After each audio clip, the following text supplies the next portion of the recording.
Bonjour à tous, soyez les bienvenus sur Nice Video et sur cette playlist de vidéos courtes sur le développement web consacrée au langage PHP. Dans cette formation gratuite destinée aux débutants, que vous soyez étudiant ou tout simplement curieux, vous allez découvrir le langage PHP. Aucun prérequis n'est nécessaire pour cette playlist. Ce n'est pas cette formation accélérée qui fera de vous un expert PHP, mais elle va vous permettre rapidement de découvrir les bases, telles que les variables, les tests de conditions if-else, les boucles, les fonctions, les algorithmes, les classes et l'orienté objet. Comme vous l'avez compris, on va parler informatique. La tour, quand vous avez l'ordinateur, la tour est à droite ou à gauche? Il s'agit de vidéos courtes. Si vous ne comprenez pas lors du premier visionnage, n'hésitez pas à les regarder plusieurs fois et à les mettre en pause. Il y a aussi des exercices qui ont une difficulté progressive. Le PHP est pour moi le langage de programmation le plus simple du monde. C'est l'idéal pour démarrer dans le monde du développement web. Pour comprendre à quel moment est utilisé le PHP, on va d'abord regarder un schéma et voir les différentes couches. Le PHP n'est qu'une pièce du puzzle d'un site web. Il y a le front-end et le back-end. Le front-end est le visuel, c'est la partie visible du site web. Lorsqu'un client, donc un visiteur du site web, va sur un site internet, son navigateur, tel que Firefox, Internet Explorer, Google Chrome, télécharge le code source et l'interprète. Le PHP, lui, est orienté back-end. Sur un site web, il est donc exécuté sur le serveur et utilise les ressources du serveur. S'il n'y a pas de faille de sécurité, on ne sait pas voir le code source PHP du site web. Le langage PHP vous permet entre autres de communiquer avec les bases de données pour enregistrer et afficher des données. Un exemple.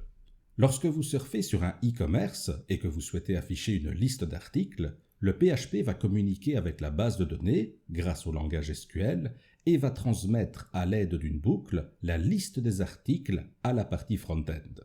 Cette liste sera affichée sur le navigateur du client et son visuel dépendra du code HTML et surtout du langage CSS. Depuis plusieurs années, et avec l'arrivée de l'accès Internet sur les smartphones, on parle de CSS responsive. La même page web sera affichée différemment en fonction de la largeur de votre écran. C'est une des caractéristiques que le développeur pourra tester pour savoir si vous êtes sur un petit écran smartphone ou sur un grand écran d'ordinateur. Lorsque le client souhaitera ajouter un article dans son panier, il peut cliquer sur un bouton « Ajouter » qui va appeler une fonction JavaScript. Grâce au langage JavaScript, on sait donc gérer les événements du clic. Pour faciliter le codage JavaScript, on utilise par exemple sa bibliothèque jQuery. Il y a aussi d'autres nouvelles technologies JavaScript que l'on pourra voir dans une prochaine formation. Pour tester maintenant du JavaScript, il suffit d'aller en dessous de cette vidéo et de cliquer sur le bouton s'abonner et sur le bouton j'aime.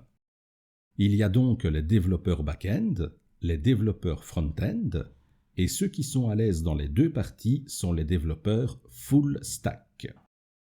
Pour suivre cette formation et tester vos lignes de code PHP, vous pouvez utiliser des outils en ligne gratuits, comme par exemple ceux que vous voyez à l'écran. Vous écrivez vos lignes de code et cliquez sur le bouton Run ou Execute. Ces liens sont dans la description de chaque vidéo de cette playlist. Pour cette formation, j'ai décidé d'utiliser un logiciel gratuit et léger qui est Notepad++, tout simplement pour vous démontrer qu'on s'est développé avec un logiciel simple et gratuit. Il existe d'autres IDE tels que Visual Studio Code, Sublime Text, Atom ou PHP Storm. Vous pouvez tous les tester et utiliser celui qui vous convient le mieux. Les liens sont en bas dans la description de cette vidéo. Il existe aussi des plugins à installer sur certains IDE pour tester votre code sur votre machine. De mon côté, j'ai créé un fichier sur mon PC que j'ai appelé intro.php. Le nom du fichier doit se terminer par .php. Pour tester mon code sur ma machine, j'utilise EasyPHP. Je ne ferai pas de tutoriel d'installation sur EasyPHP car on en trouve déjà sur YouTube. C'est parti! On commence tout de suite à écrire notre premier script PHP. Comme vous le voyez, le fichier est vide. Pour écrire le code PHP, on doit commencer par signe plus petit, point d'interrogation PHP, terminer par point d'interrogation signe plus grand, et à l'intérieur, on peut mettre autant de lignes qu'on veut.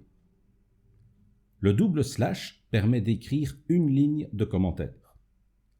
Entre le slash étoile et l'étoile slash, vous pouvez écrire plusieurs lignes de commentaires. Écrire des commentaires, c'est très important pour la lisibilité de votre code, si vous devez relire votre code plus tard, et aussi pour le travail d'équipe.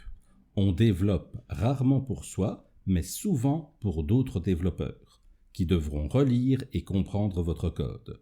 C'est pour ça aussi qu'on utilise les PSR, les recommandations standards de PHP. Il s'agit de bonnes pratiques qui facilitent la lecture du code entre les développeurs. Le lien est dans la description de cette vidéo. Vous pouvez aussi laisser un commentaire si vous voulez une vidéo explicative sur les PSR. On va terminer cette introduction en affichant à l'écran Hello World. Pour ça, on va utiliser la fonction PHP echo, entre parenthèses, entre single quotes, en français l'apostrophe, ou entre double quotes, en français les guillemets. On va écrire le texte à afficher à l'écran, et on n'oublie pas à la fin le point-virgule pour préciser que l'instruction est terminée. On ne doit pas créer la fonction echo car elle existe déjà dans le PHP. Dans l'un des prochains chapitres, on va apprendre à créer nos propres fonctions PHP. C'est la fin de l'introduction au PHP. N'oubliez pas d'aller voir les liens dans la description pour tester votre futur code, ça vous sera très utile pour les prochains chapitres.